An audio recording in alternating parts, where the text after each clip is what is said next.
So I should have told you that people can now see us live streaming on YouTube. I could have let you like turn your video off until we started right at 5 Uh, o'clock, but instead you and I can just sort of stare vacantly. we can just make small talk until then. But first, I'm going to check our technology. I'll time something out so at 5 o'clock when people tune in, I can say, and anyway, that's what's happening with me. But we can't. But right? We can't let. Most important thing I'm going to say tonight. I'm glad you were here for it. Okay.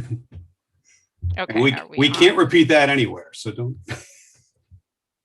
How do we? No, it says live on YouTube. Okay, something is.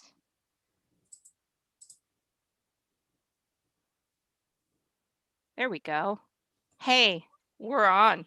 Are we? Okay, I did. All right, let me turn this sound. Okay, now I'm going to turn this sound off. There we go. And I'm seeing the chat window. Ha ha ha ha. They can see us. Look at that, Peter. And you know what? And we have 4 minutes before the launch time. And we've got all of our technology working.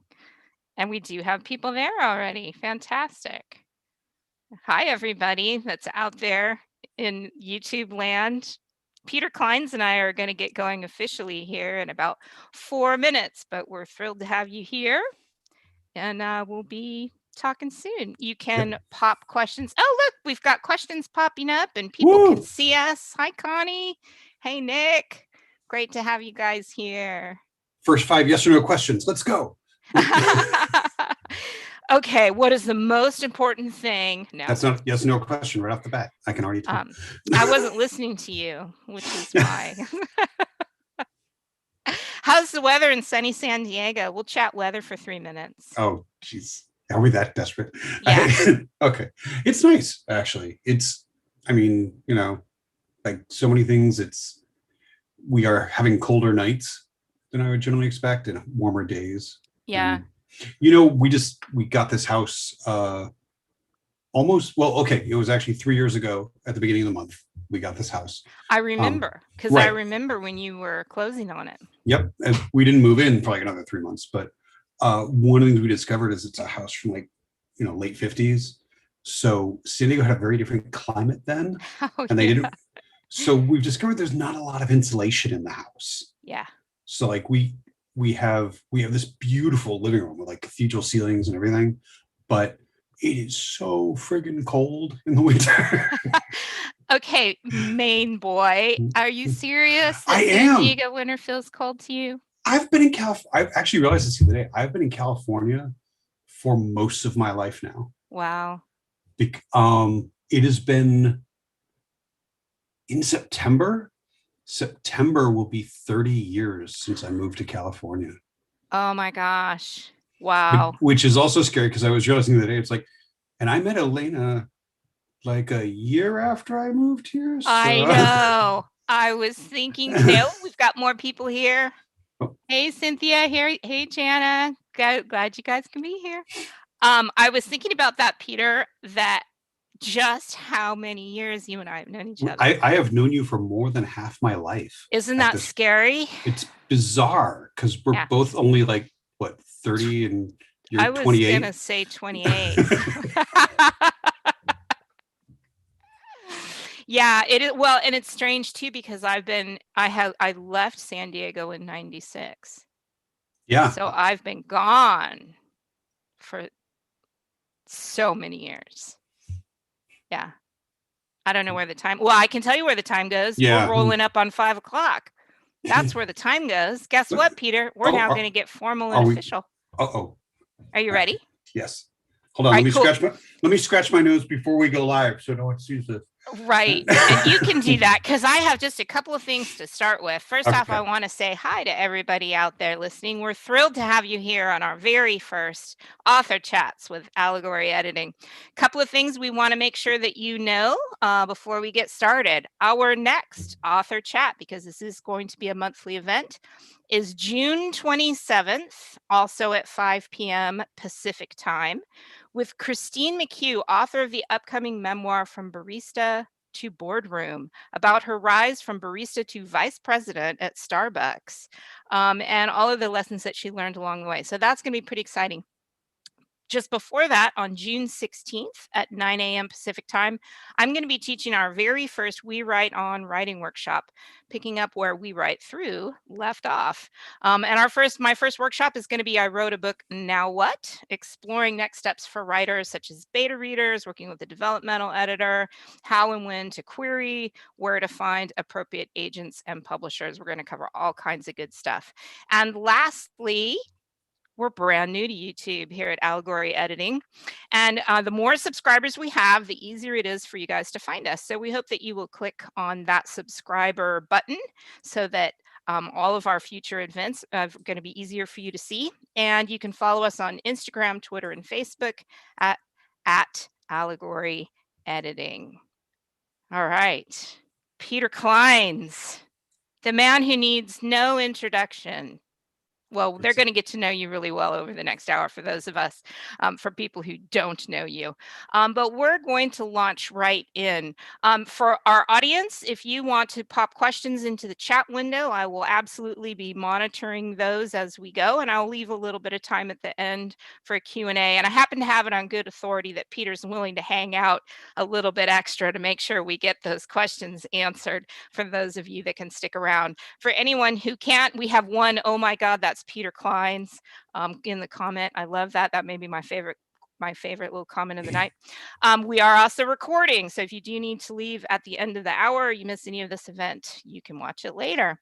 With no further ado, Peter, we're going to have a little bit of background before we start talking about both your published writing and your writing process and what you're writing about now.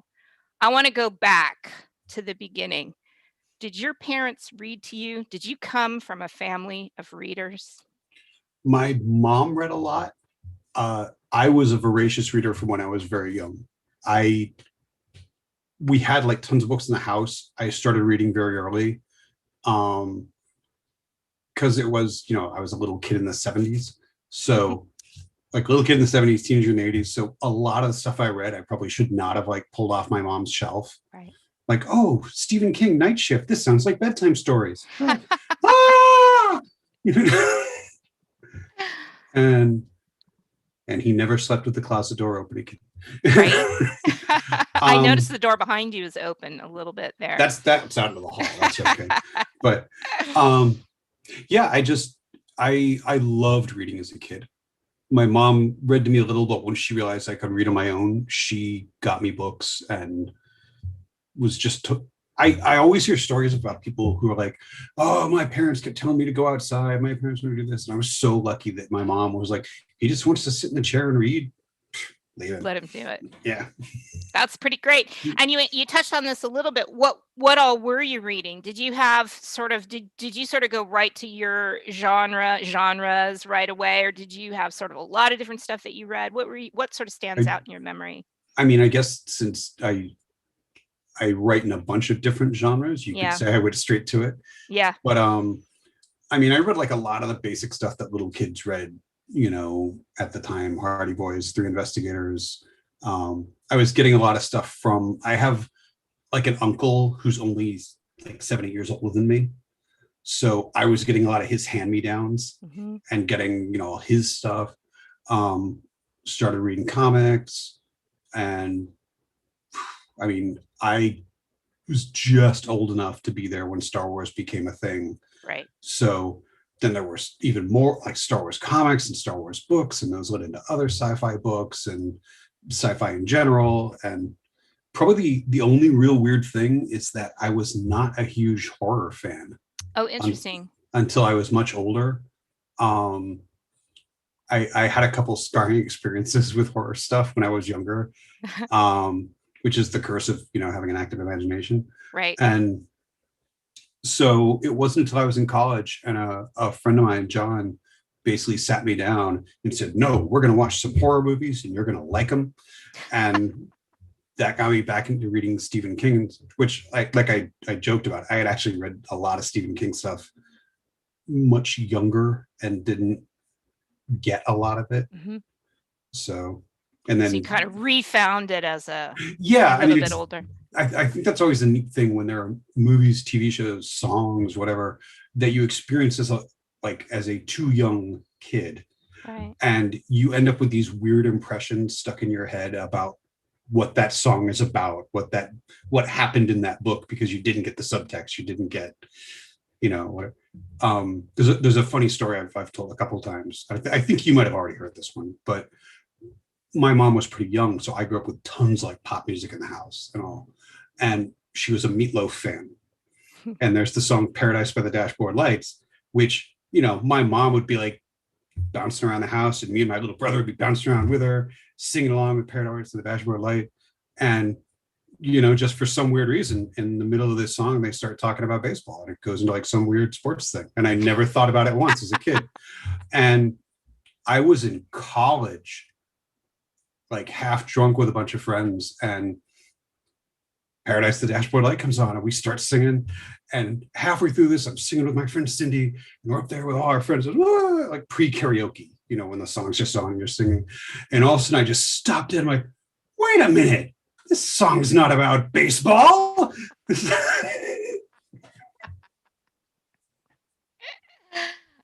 That's pretty funny.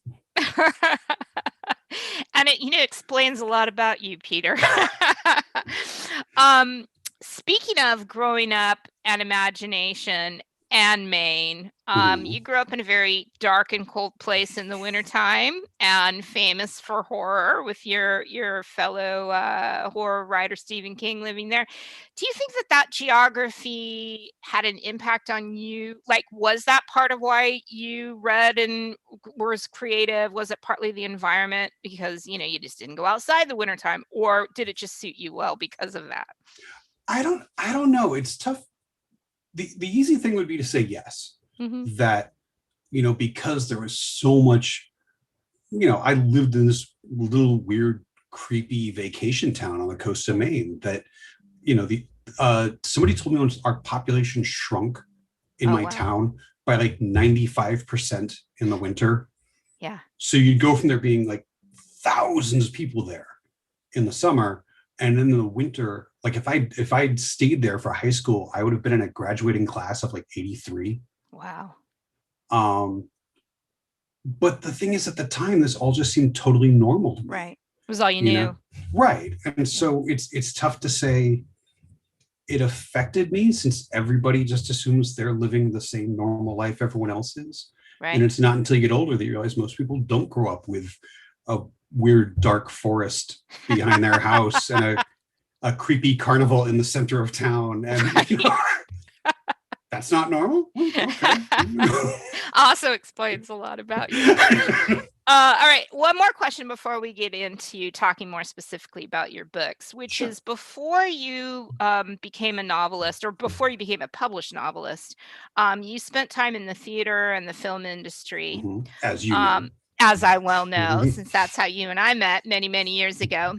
It's also about storytelling, film and film and theater and all of that. But it is certainly a different way of being an artist. Did you always know you wanted to be a novelist? Did you shift gears? How did those two things sort of play together? I totally shifted gears, because I, like anyone I think who does this, I tried to write a novel as a little kid.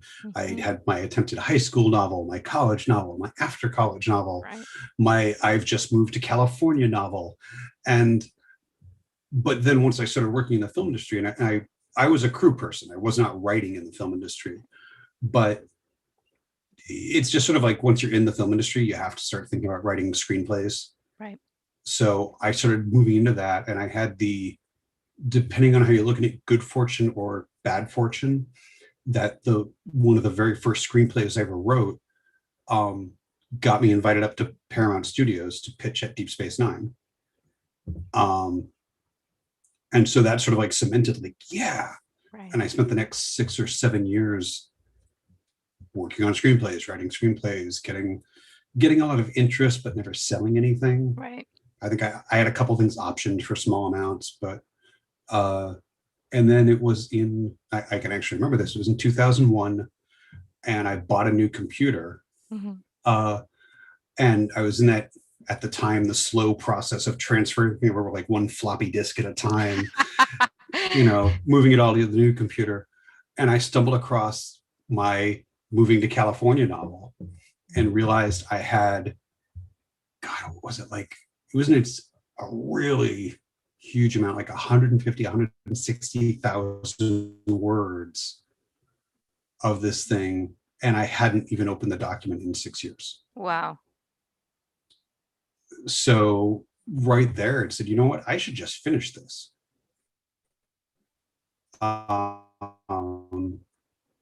And I'd been kind of like worked with two writers, DC Fontana and David Gerald, who most people probably know from Star Trek or maybe Land of the Lost, depending. But they had both been, not like, I'm not going to say they were mentors and they were there for me all the time, but they were just very encouraging and said, yeah, you should finish it. And so I did. And I stopped writing screenplays and finished that novel, edited that novel, took that novel out, got it rejected a bunch of times. Yeah. And then here we are. Right. All these novels and years later. Well, that actually brings us to, I want to ask you about the eerie adventures of the lycanthrope Robinson Crusoe, which I think, correct me if I'm wrong, I think that's your first published novel. Is that correct? It was not. It was actually my second. Oh, wait, what was first? X-Heroes was my first published novel. Yeah. It's funny because I was looking at all the dates and there's some reprint. And so I wasn't sure about which was actually first. Well, we're going to go slightly out of order then. Okay. That's a very different book too. So tell us, how did that particular book come about? That was honestly, so I had published my first book, X-Heroes. Right. More on that later. Yeah, that's my next question. Right. And I was talking with the publisher of that, a guy named Jacob, who ran a little small press called Permuted. And at the time, cross-genre mashup stuff was really popular. Right. And he asked a bunch of us, like, so do you think you could write a mashup novel? Mm-hmm. And I had actually just totally on my own reread Robinson Crusoe a while back and realized, I think I could do some of this. This has a lot of horror elements in it already. Right. And so I spent a couple months on it, and basically I turned Robinson Crusoe into like an early 18th century horror novel. Right. With like the language, the style, everything about it. I was really proud. I didn't want it to be just one of those joke, we put werewolves in.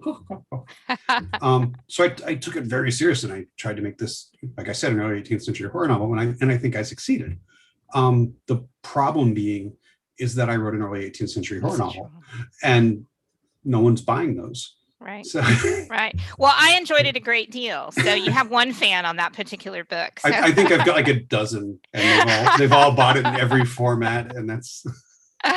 I love it. Well, let's talk about X-Heroes then. We have quite a few woohoo X-Heroes. You've got some big X-Hero fans going on in our comment section up here. So let's talk a little bit about X-Heroes. So it was the first in a 5-book series. Yeah. And you. It wasn't intended to be. Well, that was my question. Yeah. Did you anticipate when you wrote that first one that it would be a series? How did that happen for you? I did not. I mean, honestly,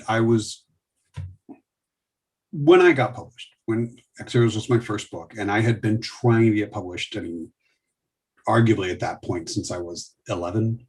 Right.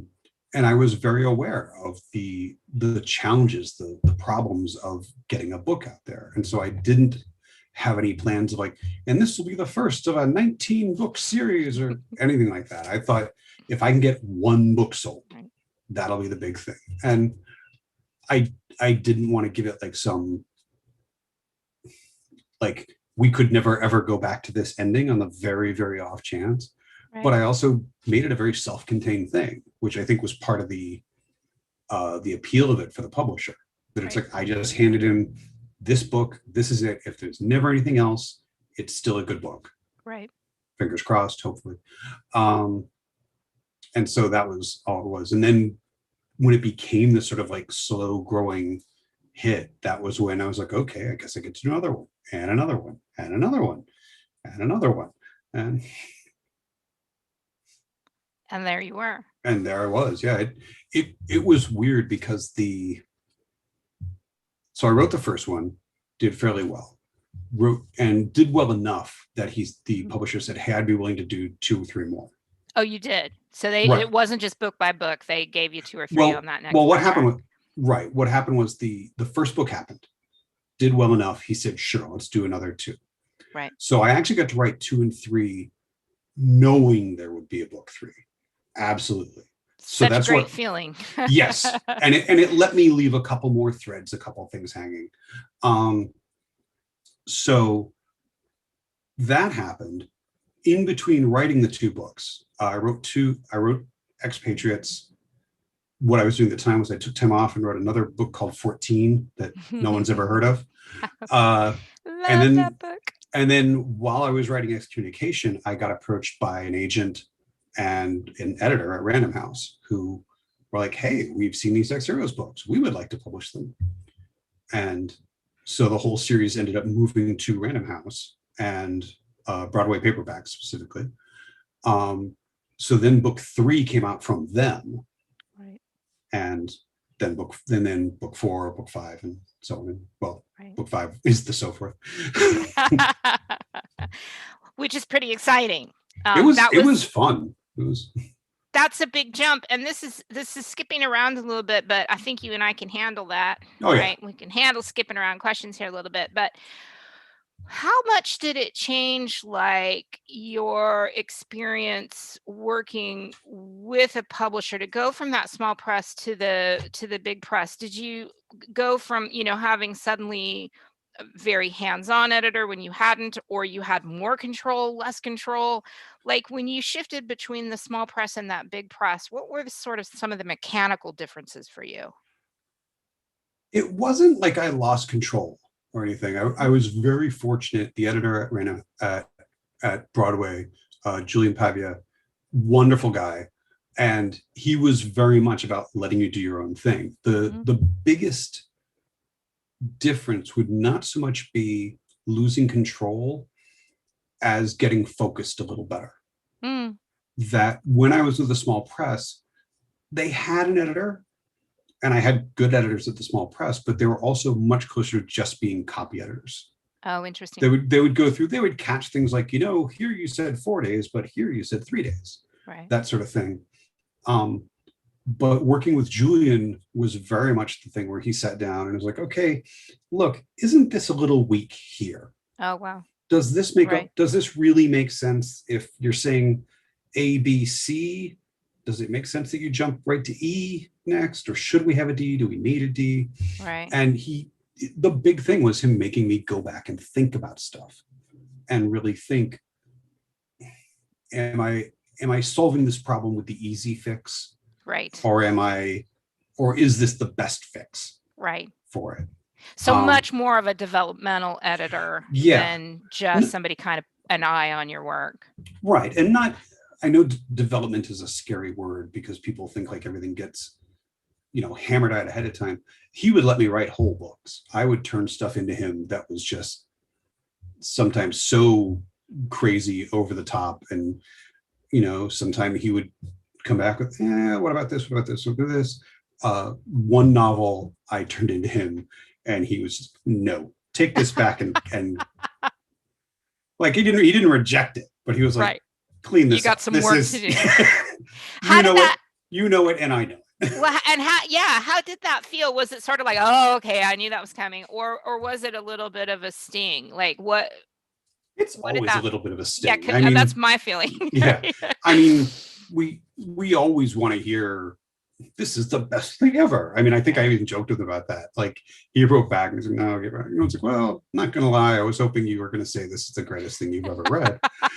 And he openly, he called me up and he laughed. He's like, yeah, I've never said that, but all right, fantastic. Well, we have some comments here. People are excited that don't know about your X Hero books, that they're going to go back and read them. what? But yeah, right. I love that. People that started with your later work. Let's talk a little bit more about your published works, and then we're going to go into your writing process. So you have a little tiny book called 14, right? One of my personal favorites. The Fold, Paradox Bound, Dead Moon, Junkie Quatrain. You've got some other stuff out there. As you were moving into some of these other books, what was sort of feeding you? You moved out of X Heroes, so you had sort of this series. You moved into the Threshold books. You had some others. Like, what was sort of going on for you artistically? Well, part of this, I think, is because we've talked about them a lot of order. But if you actually look at like publication order, what happened was I'd always, because X Heroes was the first thing I had that was successful. Right. I always kind of looked at that as like, this is my main bread and butter thing. This is what's going to pay the rent. This is what's going to, whatever. And so it actually went like, I put out X Heroes and then did the Crusoe book and then did Expatriates and then did 14 and then did Excommunication and then did the Fold and then did Exile and then did Paradox. So it was always like, do this and X Heroes, do this and X Heroes book. Right. Which for me at least let me, get out of the headspace. I was really worried that I was just going to be the zombie superheroes guy forever. So what had actually happened was I'd finished up Expatriates and wanted to do something else. And I had the bare bones of this really silly Zombies on the Moon idea. And the publisher at Bermuda basically said, I just bought a Zombies in Space book. So I don't think I want any Zombies on the Moon thing from you. And I had just had my partner and I, we just moved in together and gotten a little apartment out in Van Nuys. But when we were cleaning it out, the building I had lived in LA up until that point, Koreatown, was this just really weird old building where like they had rebuilt parts of it and then sort of rebuilt over that.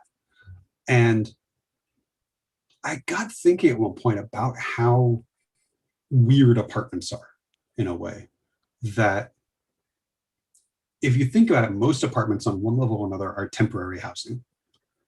That, I mean, it's not unusual to live in an apartment for 10 years, 15 years, whatever. It's also not unusual to live in one for a year. Right. And you have no idea what happened there before. Right. What it looked like before, how it was decorated, who lived there, what they did there, and especially you get to LA and it could have been anything. People could have been shooting movies in your apartment. They could have been making meth. They could have been, who knows, So one thing was that. The other thing was we joked about as we were packing up and moving out,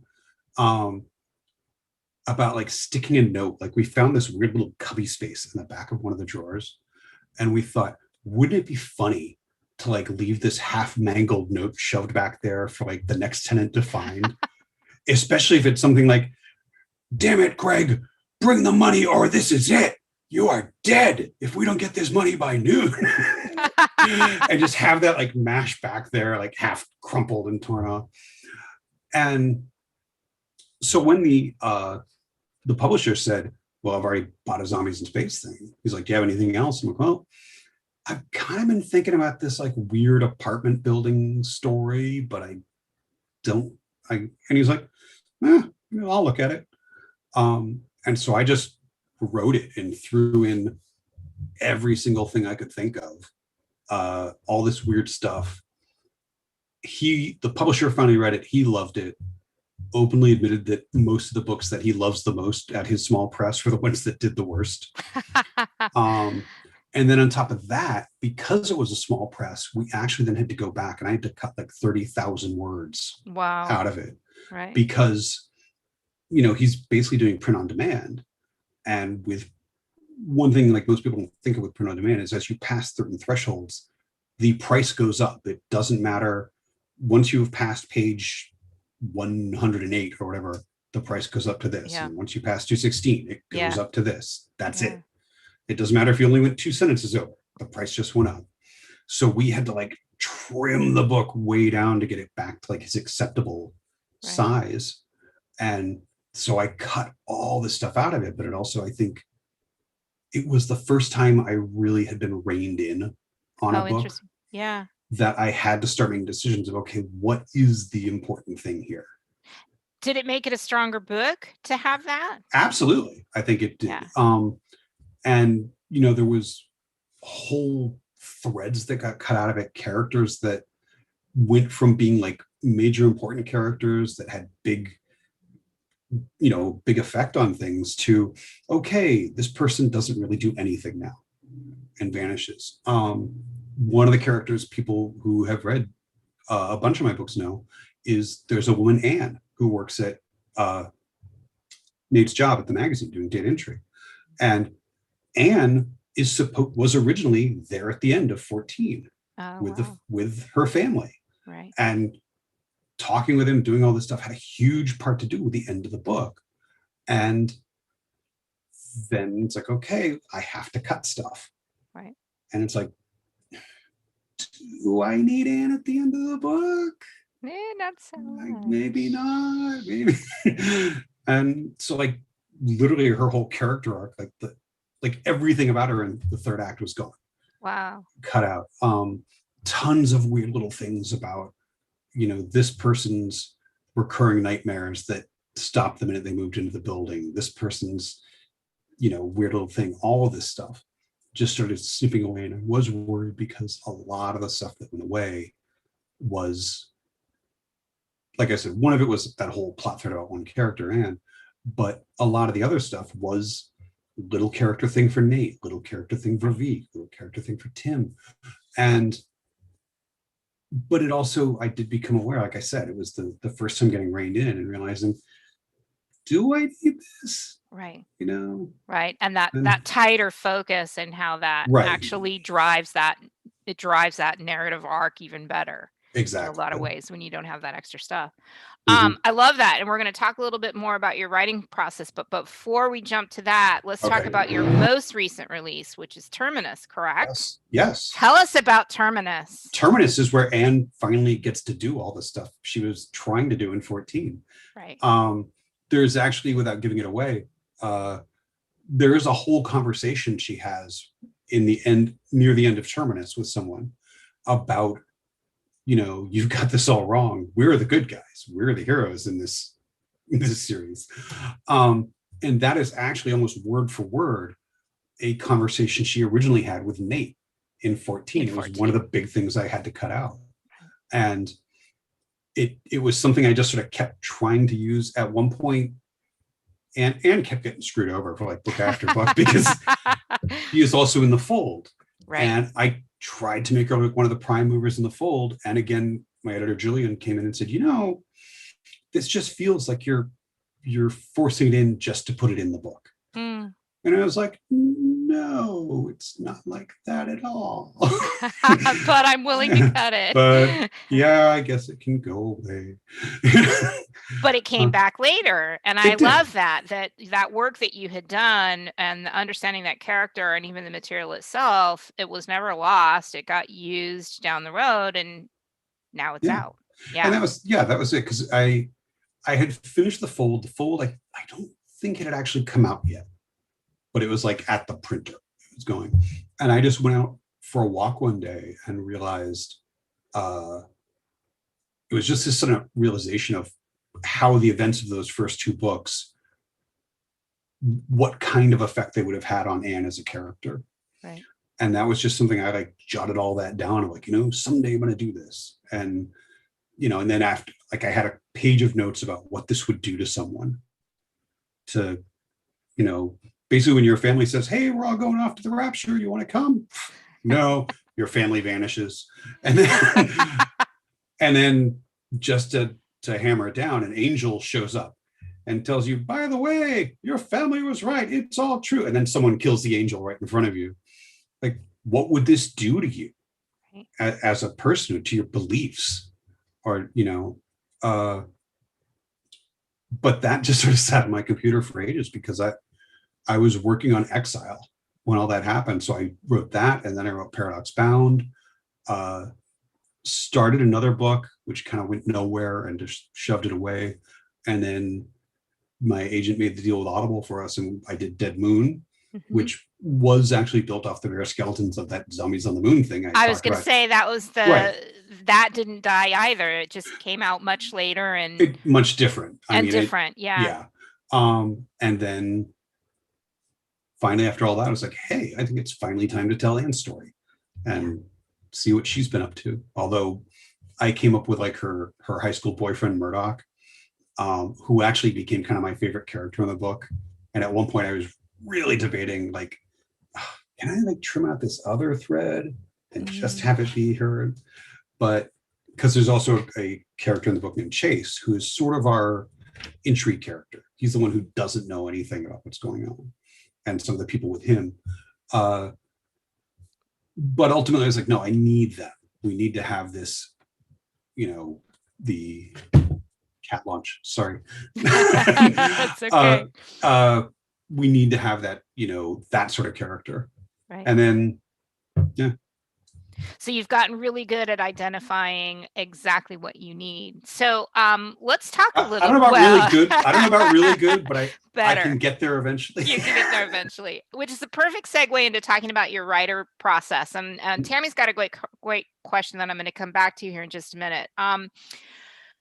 But before we get into the specifics, has your process changed much? Or do you still like kind of how you get your first draft down and how you do rewrites? Has that sort of stayed the same throughout all these years? It's just sort of fine-tuned, or are you a completely different writer than you used to be? It's okay. It's a tough question because you figure my first 5 books really were basically all done on spec. I mean, I had a publisher who was interested in them, ready to take them when they were done. But I was really writing books on my own schedule, on my own time. Ex-Heroes, Crusoe, and most of Expatriates, about half of Expatriates, I'm thinking of it. While I was writing those, I was still working full-time as a journalist for like a screenwriting magazine and a screenwriting website, a couple different things with that.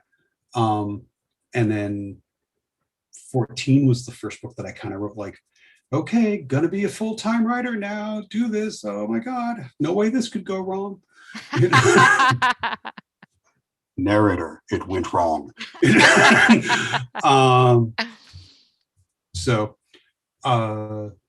So would you say it sort of accelerated your process, maybe? It definitely accelerated things once I was doing stuff with Random House. Once I had an agent, I now had deadlines. Right. So like now I have to get this book done by this amount of time.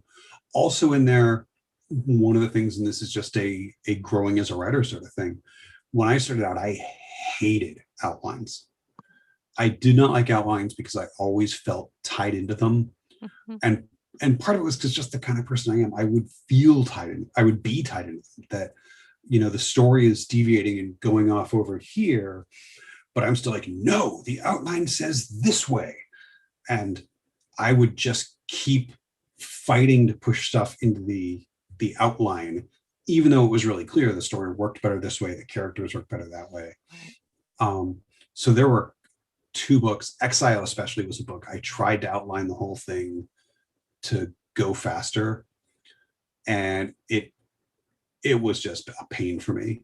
I did the whole first draft with the outline and hated it. But then on the flip side, by the time I got to Terminus, Dead Moon and Terminus, I both did outlines for big extensive outlines, and they went much smoother. Interesting. for me. And I think part of it is also, speaking of process, one thing that slowed me down for years when I was trying to do, that the after college novel, the college novel, all those, was I was convinced the first draft had to be gold.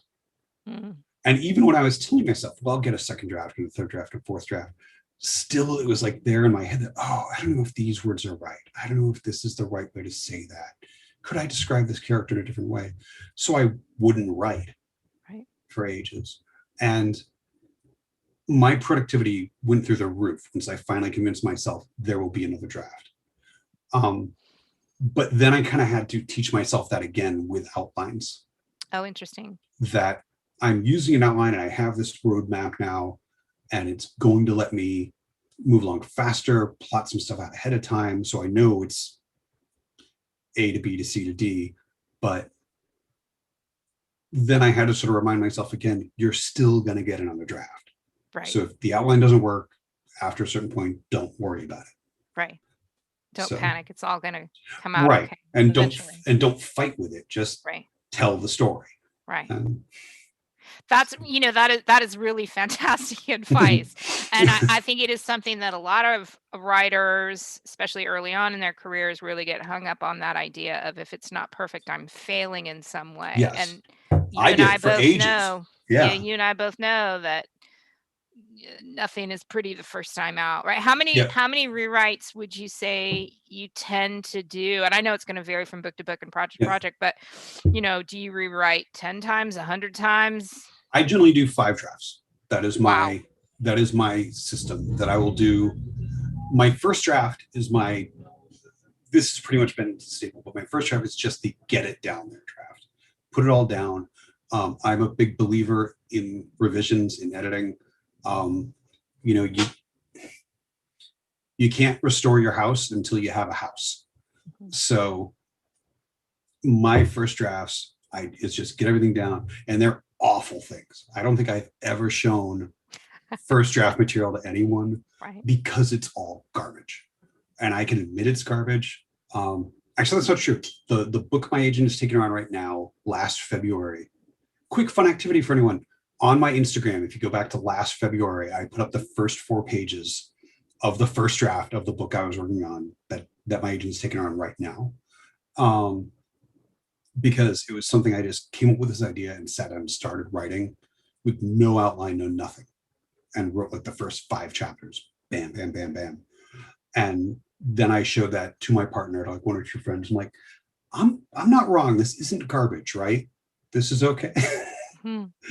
But yeah, so my first draft, just get it down.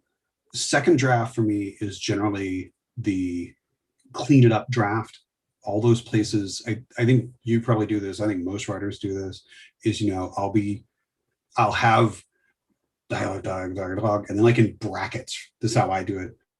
All caps in brackets, ask Ellen about locks. Ask Mary about medical stuff. Make this suck less. Something or even, sometimes just story stuff. It's like, somehow Hector needs to get the gun. Right. And second draft is where I clean all that stuff up. So my second draft is the first beginning to end solid readable draft. Third draft is when I start cutting. And when I go through and, okay, now that I've got a solid draft, how much of this stuff I don't need? And that is when I will start snipping plot threads, descriptions, even just some of the language where it's like, wow, I used 19 adverbs and adjectives in this one sentence. Snip, snip, snip, snip, snip, snip. I'll check verb forms, just all this sort of stuff. And all these little things that sound dumb, but start adding up to real changes, and real reduction. I mean, I know one of my books, I went through and just took out all the that's. Not all of them, but like really looking like, do I need that in this sentence, or does it flip where it works just as well without it?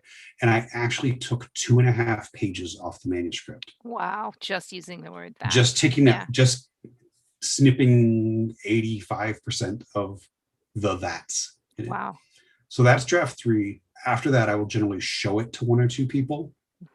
I have like a very small group of beta readers, or people I've known for years, people I really trust, people who I know and who know me well enough that they can just say, wow, this sucks.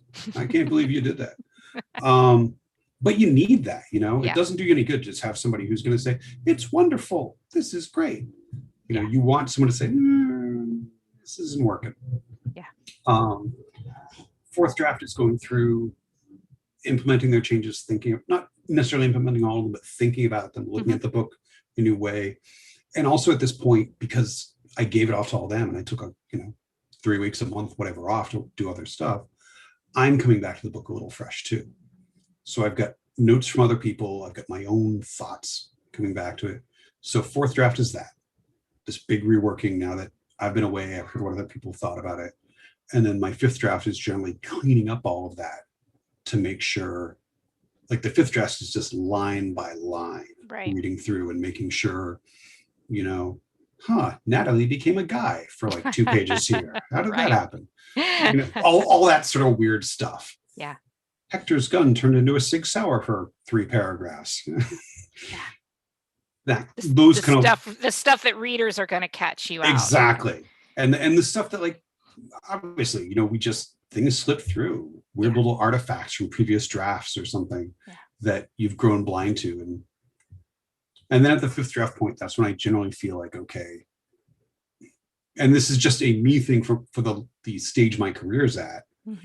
This is now good enough that I can give it to my agent. He might have a couple thoughts and notes on it for one thing or another, because he also knows, what are people looking for? What are people, if you tweak this a little and change that, I could probably show this to Julian. If you did this, I could show it to this person. Right. Or, a couple times just like, this is great. Okay. Clean that up. Just check that one thing. And then both of us think, this is one thing my agent and I are very big on, that there is a point where you're just rewriting to rewrite. Yeah. And the truth is, almost any book that you sell to any publisher at any level, you will get notes back on it. Right. So there is a point that I'm rewriting tons of stuff, which I'm just going to have to rewrite again anyway. Yeah. So. Yeah. So then your agent sends it out, and then once you have a publisher, then you're going to do some more rewriting with that. Exactly. Then the publisher is going to come to you and say, wow, that joke is really off color for you, Peter. You should can't believe you said that. We have a question that fits so perfectly here, which is, did you ever have a something that an editor wanted you to cut that you did not want to cut that you fought for, and how did that go? Have you ever been in that spot with a publisher? And how does it usually go? It always depends one way or another on things. There are things that a publisher is just going to put their foot down, obviously, for whatever reason. Like, we love 99% of this book. We're not going to let you use the N word 12 times here for whatever. Right. Take that out. Right. I've been very fortunate. The editors I've worked with are willing to give and take. There are things. A great example is one of my books, Paradox Bound. We actually went back and forth. Right at the beginning, we cut 2 chapters out of like originally the first 8 chapters of the book. We cut 2 of those. One of them was, if anyone's read the book, or hasn't read the book, this is really a spoiler, but very early in the book, our character Nate leaves his cozy job in Maine and goes to Boston, jumps on a bus, and travels cross country to California. I had actually written out the bus trip. Mm-hmm. It was like a whole chapter of his 3-day journey cross country. And that was actually one of my editor's first notes. Like, did you really write an entire chapter of a guy riding a bus? And I'm like, but it's yes, I did. But it's the rich tapestry of and character character. development Look at and all the beautiful. Okay, I'll cut it. descriptive scenery. The other thing we actually went back and forth on a lot was the original chapter where you met Zeke, who is one of the antagonists of the book. And it actually it was interesting because it became this sort of very careful balancing act. Zeke is a bully. We meet him a couple times as Eli's life progresses. He's a bully. He's a child bully who grows up to be an adult bully, who is working in law enforcement. And the problem became, how do we show, like, I need people to see that Zeke is still a bully, that he's still dangerous, that he's still kind of unbalanced and all.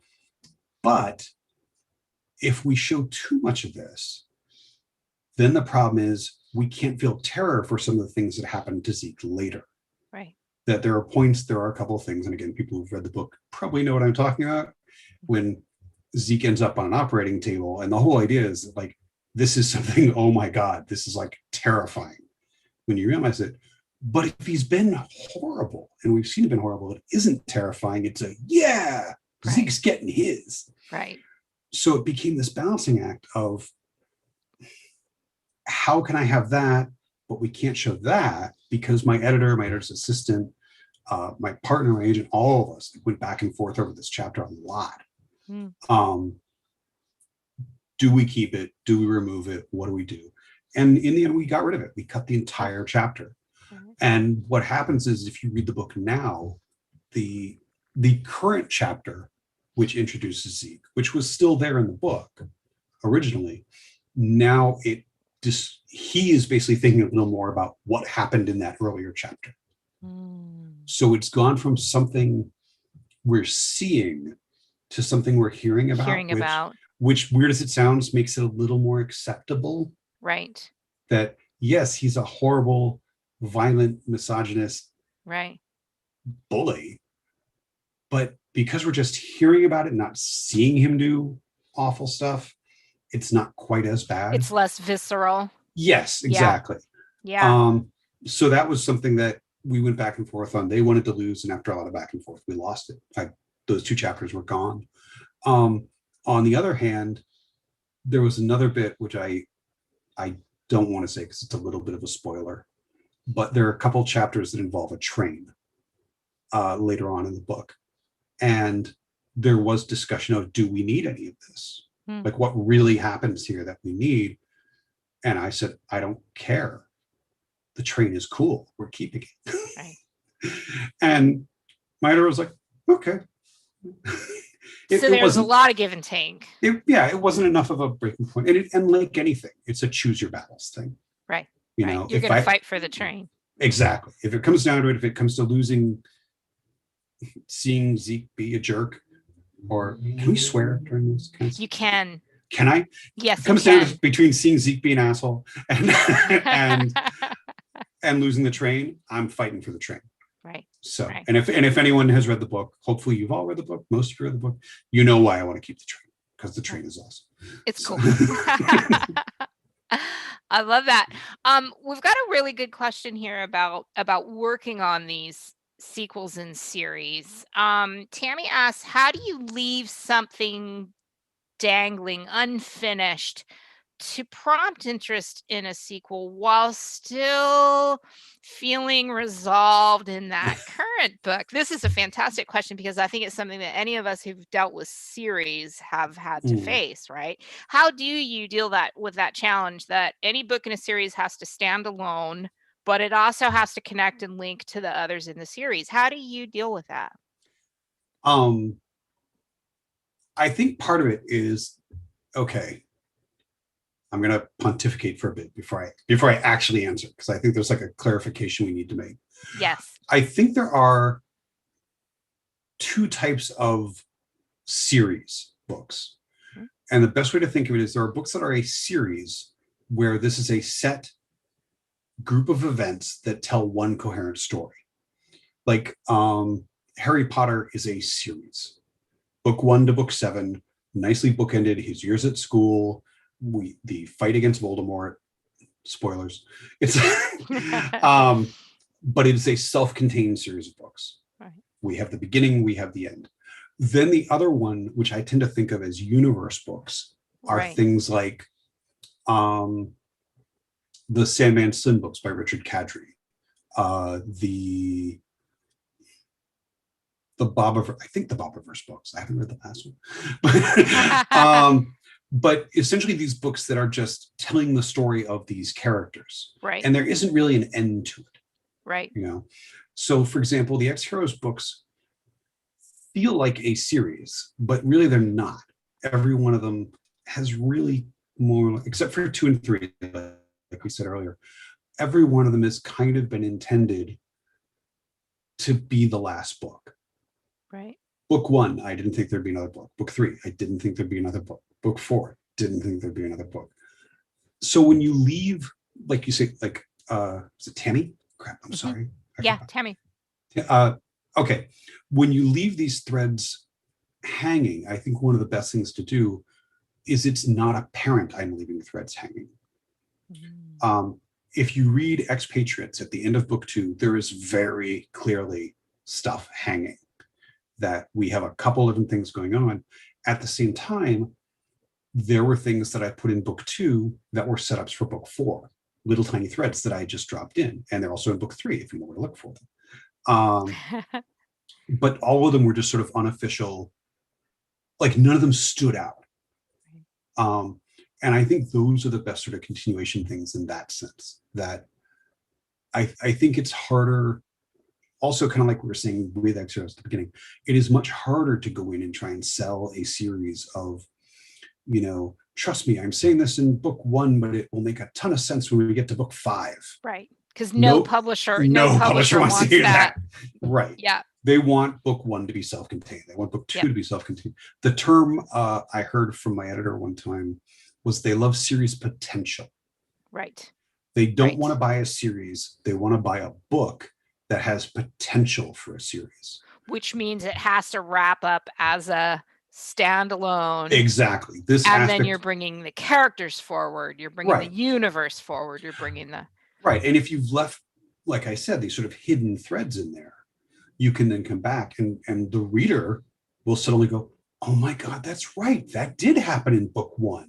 Right. You know, she did say that. She does keep using that phrase. Oh, and, you know, you can move forward from there. But that's how I've always done it. I've got to admit, I've never had the courage to do a straight, like, one story spread over 3 books. Even right now, I just sent a big pitch to my agent that's going to go. We'll probably get to more of this later, but it is a 6-book series, but really the first 4 books are completely standalone. Oh, interesting. Like their universe, like you were talking about, it's a universe. It's a universe, and it's not until you get to book 4, book 5 that suddenly the universal threads start connecting. Right. That's pretty scary, going out with a six. Yeah. Well, actually, given that it's already 5:52, let's do this. Let's talk about what you're working on now. Okay. Because when we roll up to 6 o'clock, anybody who needs to leave can, and then you and I can finish up with questions but I want to make sure everybody's hearing what you're working on now. Okay. So yeah, why don't we do that? Tell us about what you're working on now. Okay. So my agent right now is taking around the book that I basically wrote over the pandemic, which is called The Broken Room. Like I said, if you want to hit my Instagram at Peter Clines, go back to last February and you'll see the first 2 pages, I think. And they're fabulous. But that is the setup for The Broken Room, which I tuned in. He's basically taking around the way he's pitching it to editors when he talks to them is it's Jack Reacher meets Stranger Things. It's the best pitch. It's such a good pitch. So that's what he's going around with. Then while he's doing that with a completed finished book, I just sent him, like I said, this 6-book series universe thing, which is just, I have for a while had some different ideas of just like classic monster stories. I want to tell a vampire story, but a new, different sort of vampire story. I want to tell a Jekyll and Hyde story. I want to tell a werewolf story. I want to tell a mummy story, all that sort of stuff. And I just sort of playing around with it. And at this point, like a couple of years ago, I had the idea, it just seems like this would be so easy to do one of these things. And my partner and I went on a walk again. And I just was telling her I would do this and then have this happen and this should be like this. And then I realized, well, crap, I've actually been talking about writing a vampire book, a mummy book, whatever. So I guess I kind of have that done. So I wrote up this, like I said, I think I sent him the pitch document is about 15 pages long that I sent him.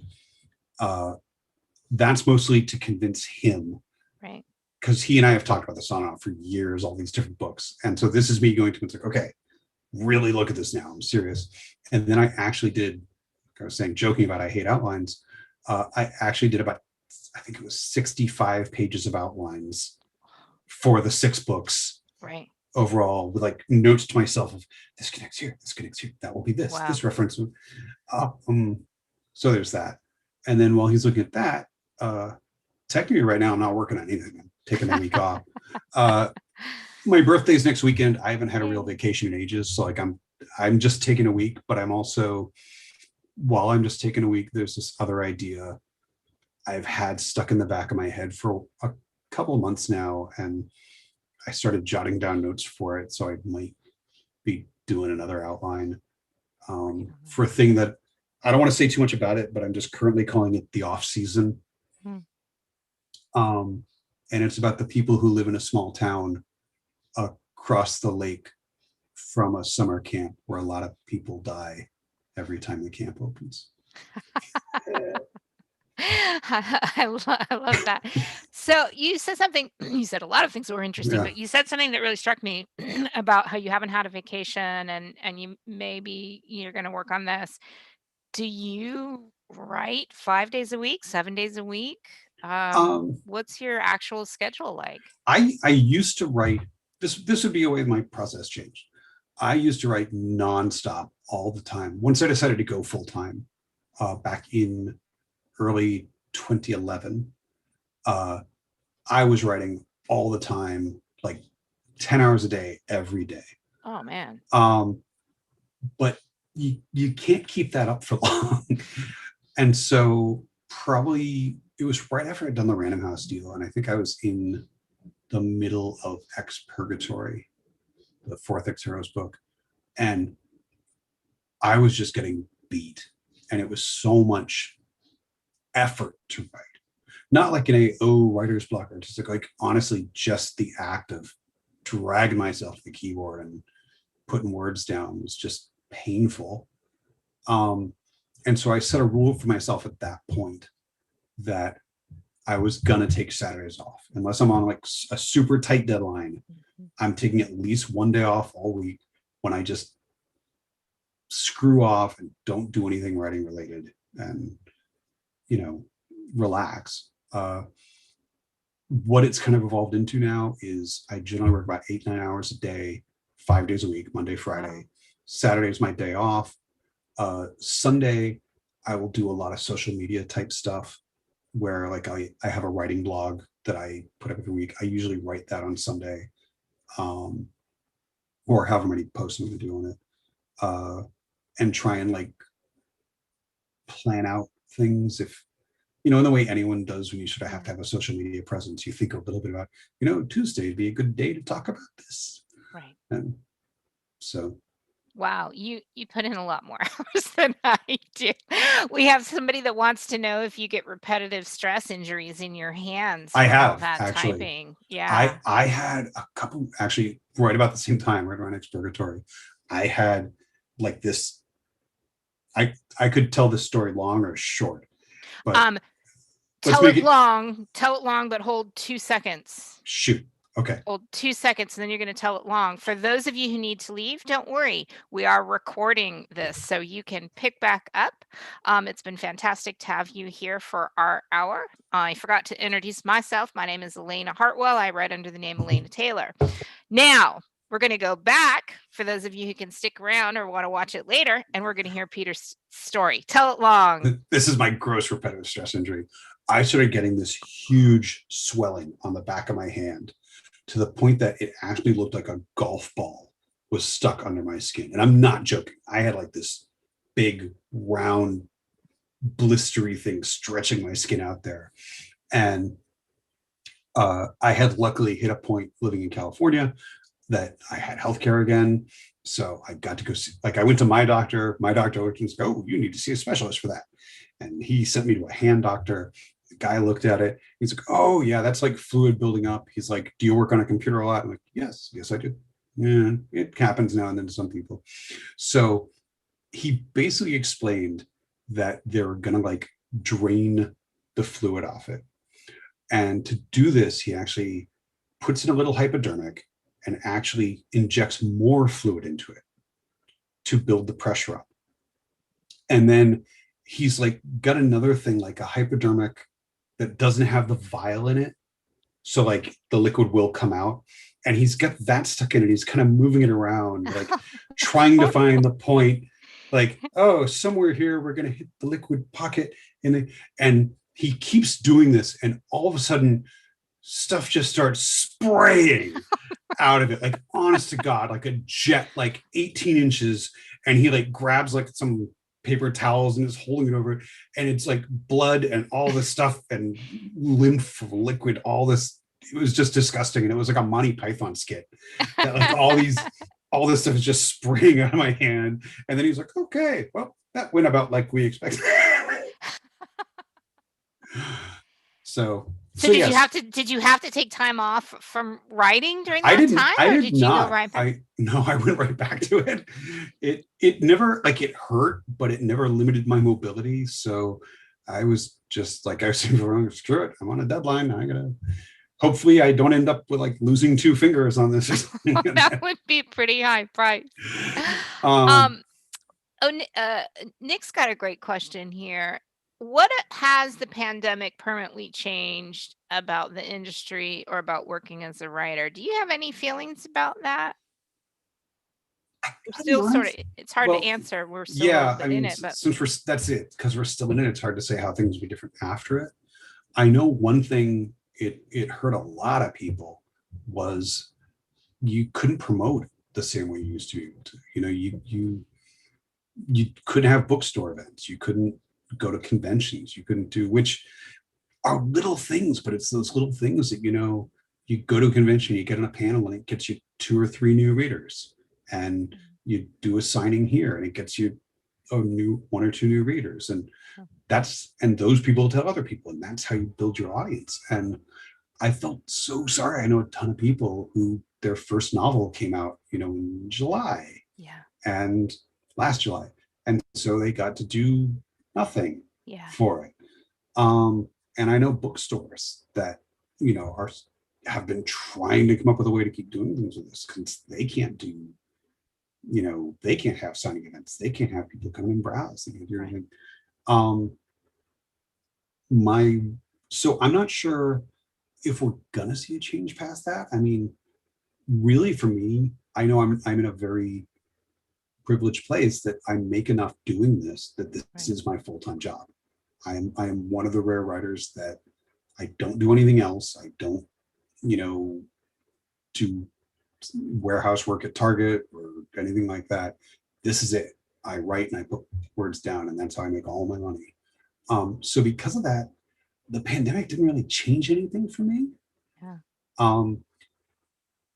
I've talked to some other writers. I know I did have the problem, and I think just in general, a lot of us had it for a lot of like March, April, May last year. I did not write a lot. Yeah. That it was just sort of watching, you know, look at all those numbers going up and up and up and up. Yeah. You know, watching the Black Lives Matter movement happen, all this stuff, and kind of feeling trapped and helpless. Yeah. You know, like contributing where I can, donating where I can, but it wasn't a great time to sort of sit here and go, well, I'm going to do my fun action adventure story now. Right. You know?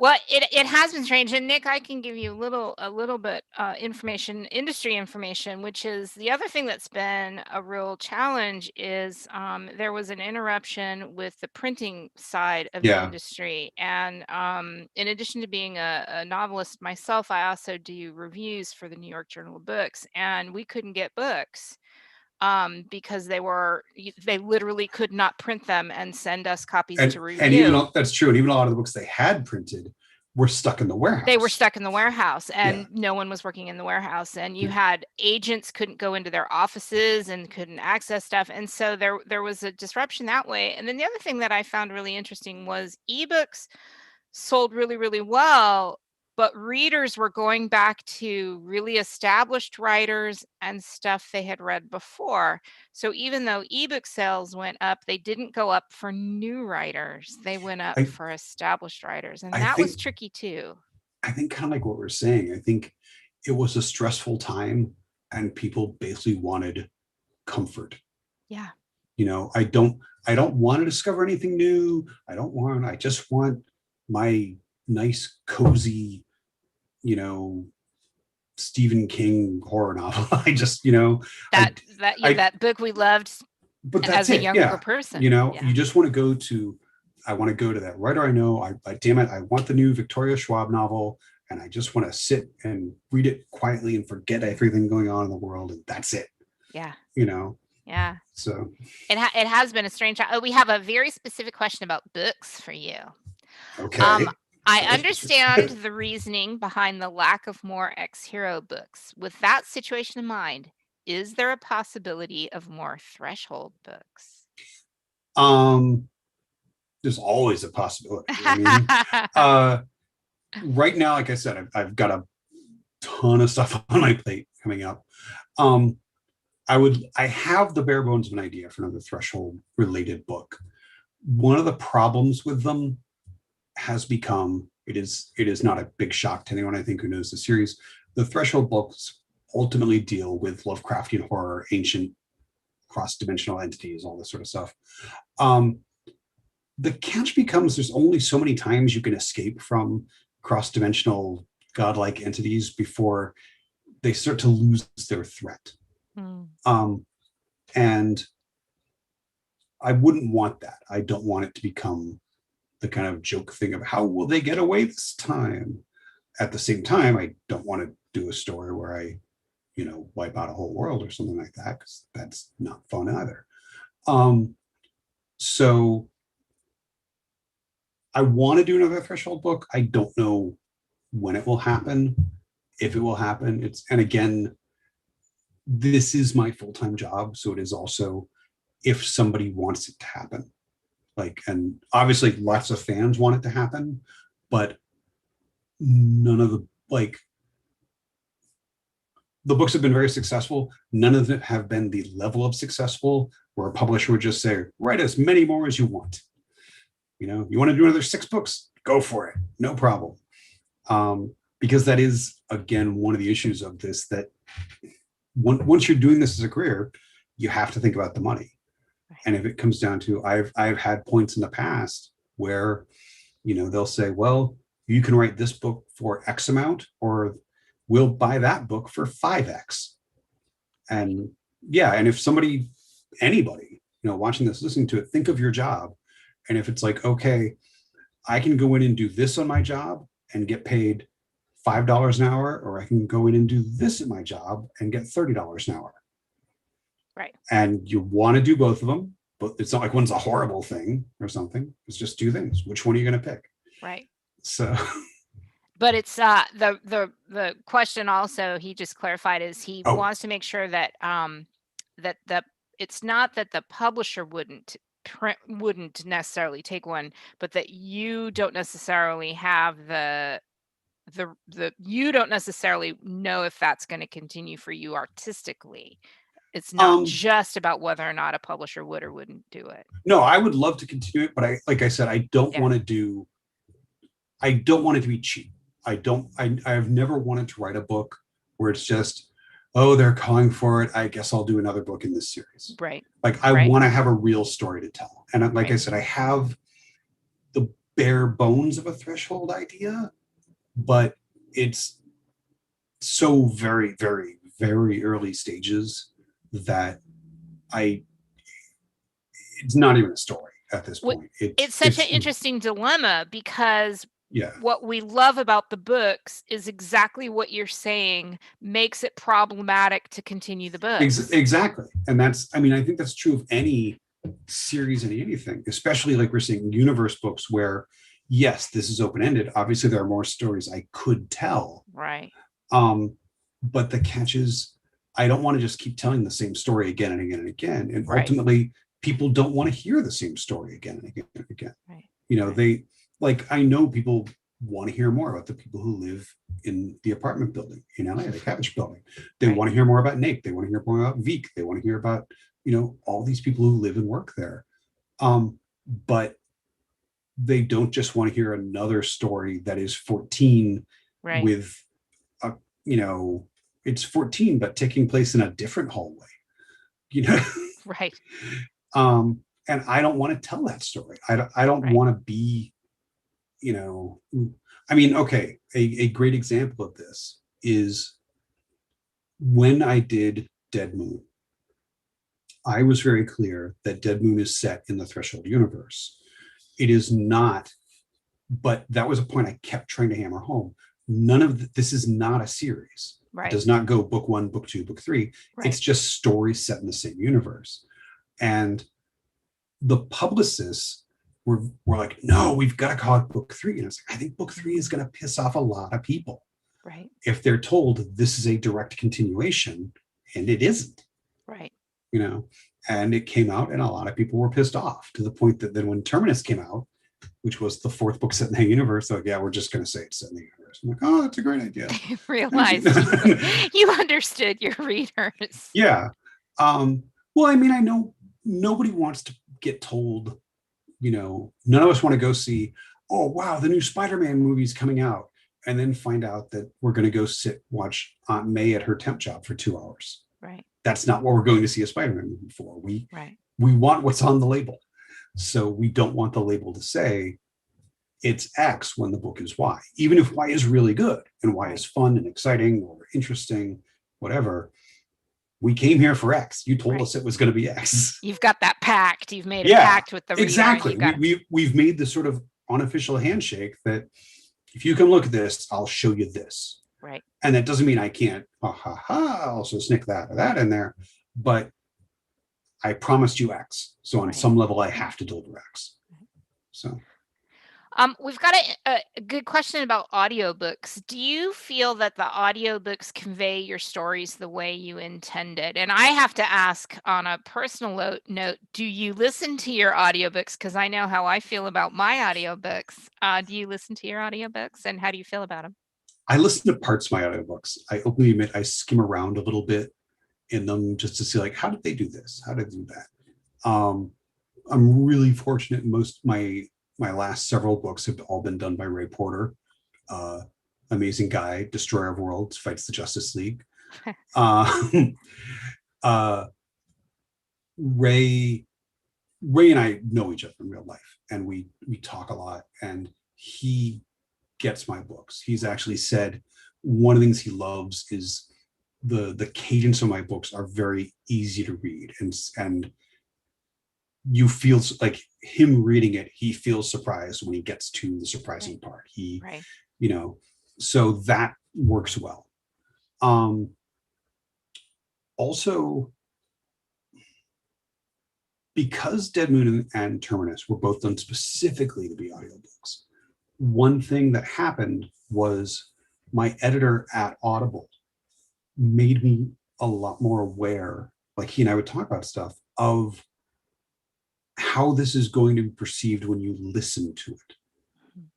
So I did, when I wrote those 2 books, get much more into thinking about, oh, this will happen like this will happen like that. Like, here's a great example.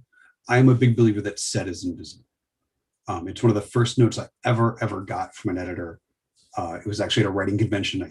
I signed up for time with an editor named Pat Labruto, and he had looked at one of my writing samples and said, okay, first thing first, red note, red note, red note, red note, red note. Just use said. Said is invisible.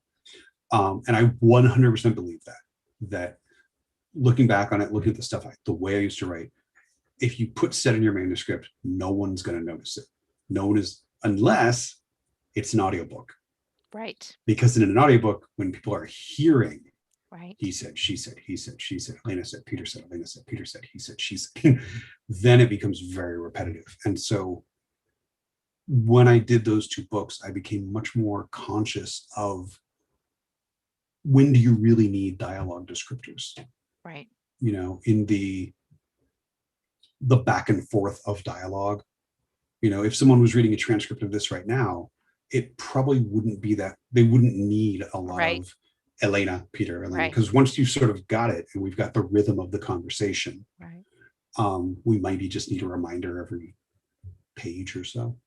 So it's almost like you're working in a different, I mean, you are, it's like you're writing in a different medium. It's almost like you're back to the stage. It's for this oral experience. And it's also one of the things we came up with writing. This is actually something it does make me wonder about some of my earlier books that went to audio, but weren't written for audio. The other thing Steve made me very conscious of, the editor at Audible, was that you can't flip back in an audiobook. Right. Like if I'm holding the book in my hands and I get to, oh my God, page 20, 230, wait a minute. Right. He set it up all along. Oh my God. Right. You can't do that in an audiobook very easily though. That's when you're going rewind to 27 minutes. No, 29. Right. Yeah. And that completely takes you out of the book in the wrong sort of way. So he made me much more aware, at least for those books, of when you need to be a little clearer about some things. Right. So that the reader doesn't get a little glitchy there and have to think, how was that set up? And exactly. Do I need to flip back? And we had a lot of back and forth over that, because then I realized, okay, because of this, we need to be very specific about how some things are said. Right. That even if I'm trying to think like how to explain some things, but like even though like would be how this would be on the page, because it's read, we have to say it this way. Right. Even if it would normally make more sense to put it like this on a read page. Right. Because you don't have the visual cues. You don't exactly. have Yeah. Yeah. Oh, that's fascinating. That's fascinating. I was curious. So my issue, I've had excellent narrators on my books, but I start second guessing everything I wrote when I hear it. Do you have that problem at all, or do you not bothered at all by listening to them? Sometimes I am, it was actually really neat. I was there. Ray and I did like a little promo thing for Terminus while he was recording the book. And so I actually got to sit there while he was like, there's 3 chapters in the book where I am basically sitting 4 feet away from Ray while he's reading it. Wow. If you listen to the book, I'm right there. Right. And it was odd, like hearing it from someone else. Right. Because like you said, you start wondering and second guessing and but overall, no, it doesn't. I trust the people at Audible I work with. They know what they're doing. Because I'm not really generally actively involved with the audiobook process. Yeah. Like I write the book, I hand it off, it's up to you now. And they know what they're doing, obviously. Audible has made a couple bucks over the past. Yeah, got a few books years. out. Yeah, they got 1 or 2. So they know what they're doing, and I just trust them on that. Which is all you can do. Yeah. After a point, you just have to trust that they're going to translate it well. The reader will receive it well, because if not, you will drive yourself nuts thinking about, it's sort of like Twitter where you write out some snarky comment to a friend and then you're wondering like, crap, what is someone else going to think if they see that? And except it's a book. So you're second guessing every single sentence in the book. I love it. We've got, so we have an X Heroes question. What was it like coming up with the different superheroes of X Heroes? Truth is, the superheroes of X Heroes, most of them I came up with when I was like 12. The this is the honest to God truth. When I was little, I desperately wanted to write comics. Once I figured out that this was something that people actually did, wrote comic books for a living, I thought this had to be the coolest job ever. And from like 11 to about 16, 17, that is all I wanted to do. My very first rejection letter, dating myself, hinting at my age now, my first rejection letter was from Jim Shooter, editor-in-chief at Marvel Comics. My second rejection letter was also from Jim Shooter, and my third, and I think my fourth. My fifth was from Tom DeFalco, who is now editor-in-chief of Marvel Comics. And it was because I did not know what I was doing. So I was like submitting to the wrong people. I had no idea how it was done. But because of this, I was constantly making up characters. And so I had made up all these characters like the Dragon and Cerberus and Zap and the Driver and at the time Night Shadow. And, and then what happened was, like I mentioned much earlier, if you've been watching the whole thing, my partner and I moved in together, and when we moved in, we decided we both want to have offices because she's also a writer. So that was very important to us. More important than having a bedroom was that we each had an office. And so for the first time ever, I had all this stuff I had been lugging around almost since I moved to California, like boxes that had never, ever been unpacked. And I had space, and I found a ton of all these old sketchbooks and little index cards I had made for myself about this character, that character, that character. And when I started coming up with the bare bones idea for X Heroes, I realized a lot of these characters I had made up back then, I could just sort of slot into sort of those basic archetypes of the armored hero, the power hero, the sort of noble superhuman, they all fit in, the Batman type hero. And a couple of them went through gender swaps and basic name changes on one or two. When I was a kid, I openly admit every single character I wrote was male. Because at the time, growing up in a little town, I did not know any women who were interested in comic books. And it was beyond me being an 11-year-old. Why would guys want to read stories about hot athletic women in spandex? That makes no sense. So every character was a man. Stealth was a man. Cerberus was a man. Bonsai was a man. And all of these I just started going through and realized, like, some of these should change now that I'm a little older. A little wiser. Seeing the world through a different lens. I love that. All right, we have a question, and I don't think we're going to be giving too much spoilers here, but okay. What led to the decision to make St. George and Stealth together as a couple in X Heroes? Because I love them together. I don't know. It just weird as it sounds, working in Hollywood made me think of it, because I know it seems weird. You like see, if you follow it all, that why do actors always end up dating other actors, or other people in the film industry? And the real reason is because you don't meet anybody else. Right. During my 15 years in the film industry, I think I dated one person in 15 years who was not actively in the film industry, somewhere or another. Two people during the entire 15. Because nobody else gets it, nobody else understands it. And I knew one of the things I wanted to do in the book is there's a moment at the end of X Heroes, and if anyone's read it, they know what it is. Have the moment of trust between them. That it is a Stealth by her very nature is kind of a Batman-y character. A director I met with years ago commented on the fact that one of the things he loves about the book is the idea that literally the entire world has collapsed, society is gone, zombies are everywhere, and Stealth still won't raise her mask in front of somebody to drink water because she doesn't want to give everyone any clues about her secret identity. And he's like, that is someone that tells you so much about how intense and dedicated this person is. Right. And so I thought it's a wonderful trust thing when she starts to trust St. George to a certain point. And that naturally led to, once you have that between them, it kind of leads that they would just become a couple that Right. I think people bond under stressful situations. And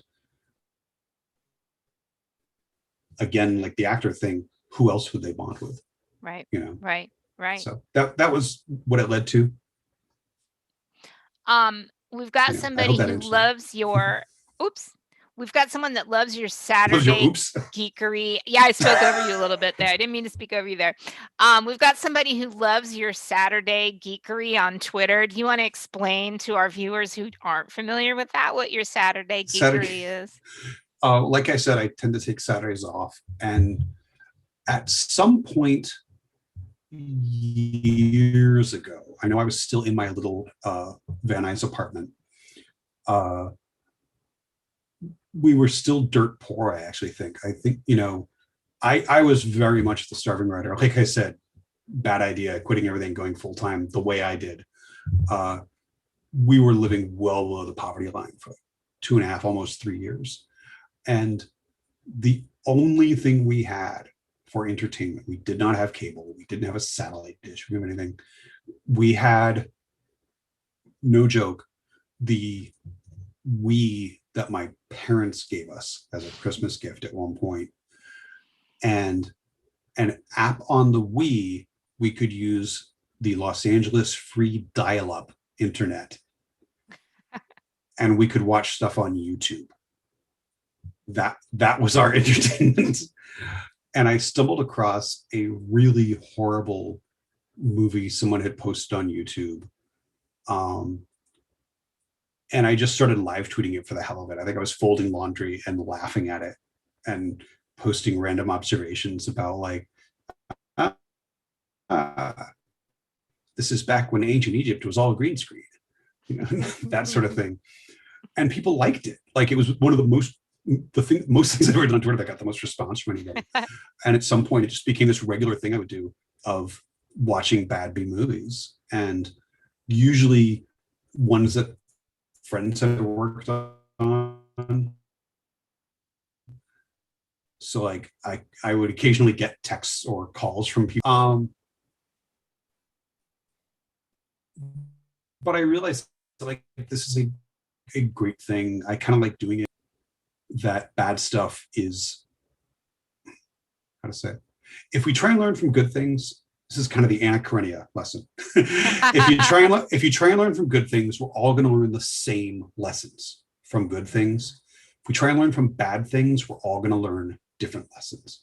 Like if we all look at, why is, The Stand Stephen King's greatest book, we're all going to come up with like a lot of the same items. But if I say, okay, how do we fix this problem in a book? We're all going to have different fixes. And we're all going to come up with our own way. It's in the same way that like, if I just say, okay, write a modern version of Dracula, your modern version of Dracula is not going to be my modern version of Dracula. And it's not going to be his or hers or theirs. And in the same way, if I say, wow, the Asylum made this really dumb shark movie, how would we fix this part here? And I wouldn't name it. I try to make a point of almost never naming the movies because I know people who work on them.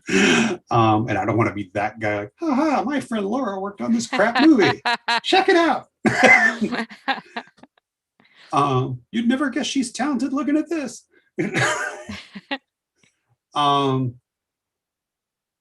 So I don't name it, but it's still very easy to point out problems and just have some fun at the same time of, oh dear God, this is such a pain. So, and it gives me an excuse to drink a lot sometimes. So depending on how bad they are. I love that. I love that answer. I love the idea that if that watching something bad teaches everybody something sort of different. That's sort of On, genius. honestly, the book that's going around right now, Jack Reacher Meets Stranger Things book, was inspired by a Saturday Geekery movie. Wow. That I watched the first 5 minutes of it, and it had a setup of somebody walking into a bar and meeting this guy who was waiting in the bar. And just in like the initial minute or so of it, oh man, what if she's here because of this, and he's here because of this, and this happened, and that, and suddenly like this whole scenario unfolded in my head of what this could be. Right. It was not any of that, like not one being what happened in the movie. Right.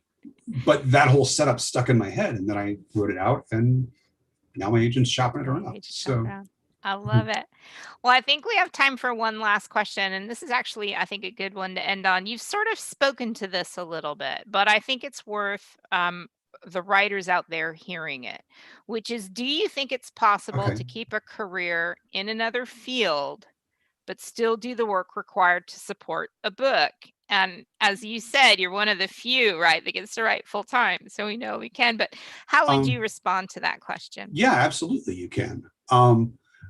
Part of it, I think, is I think the reason people ask stuff like this, I don't know who asked it, I'm not trying to pick on you, is because on one level, publishing feels like it is sped up a lot.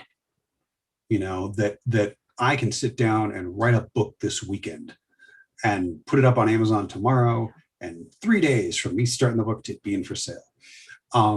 We hear about every now and then, this book gets picked up by a publisher and they rush it out and they've got it out that spring. But the truth is, most of publishing still moves at a pretty slow pace. And we as writers can move at a slow pace. I mean, there's the old joke, if you write 1 page a day, at the end of a year, you'll have a novel. Yep. And 1 page doesn't take that long. Like I said, I wrote my first 4 books. No, sorry, 3.5. The Junkie Quatrain was one, but first 4 books while I was doing a full-time job as a journalist. So I was doing interviews, writing articles, writing reviews, going to screenings in Hollywood and LA, which eats up a huge amount of time, and then coming home and writing books, or trying to write as much as I could, collapse, next day, do it all again. A good friend of mine, Craig DeLuey, is still working full-time at his job, even though he has a novella series that he puts out. He's put out a couple. His book, The Children of Red Peak, just came out during the pandemic. But he works full-time, and one of the reasons he does it, he's openly admitted, is working full-time gives him healthcare.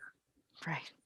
So a lot of writers are doing it. Exactly. I mean, it's worth it just for that, for some people. So yeah, it is absolutely possible to do it. I think it's just, yeah, obviously, if I'm doing it full time, I'm going to get to write more. But you can do it. You can 100% put in your 8 hours at your job and spend time with your friends, your family, and still write 1 page a day. And if you just do that, it's proof that you can keep doing it. It's like, like NaNoWriMo, when people, the ugly truth about NaNoWriMo, I always talk to people about, NaNoWriMo does not give you a novel. At best, it gives you the first draft of a novel. Yeah. That's going to need lots of editing. But what it really does is it lets you realize how fast you can write and how much you can write. That, if you somehow are pounding out 1,000 words a day, even if they're garbage words during NaNoWriMo, you can put out 1,000 words a day at any time. Yeah. You can do it in April. You can do it in June. And yeah, you're going to need to do a second draft, but everybody does. Right. You need to do second drafts. I need to do second drafts. So yeah, you can work full time, still put out a lot of material, still edit a lot of material. Just don't get intimidated and believe like if you can't write a novel in 3 months, something's gone horribly wrong and you're not, X Heroes took me 7 months to write while working a full-time job. And X Heroes is not a long book. I think X Heroes is 90,000 words. Peter, that's a long book. I don't know. I'm thinking like keeping in mind, like I said, I wrote it during the pandemic. The Broken Room's 110,000. Yeah. And that took me just over a year. And that's writing full time. And that's writing full time. Yeah. So. And you know what you're doing. Well, I can fake sort it. of. Well, Peter, I have to tell you, this has been a fantastic chat. I hope this was a good start to the series. It's been a fantastic start. I'm thrilled to have you on, and maybe we'll have you back. If you have any exciting news in the future, we'll have you back on. I don't have any exciting news that you and I haven't talked about quietly before we started recording. So hint, hint, hint. Hint, hint, hint. Well, it's been wonderful to have you, and thank you to those of you who stuck it out to the bitter end. We'll have our link available, and I hope to see everyone next month. Thank you all very much. Peter. Bye.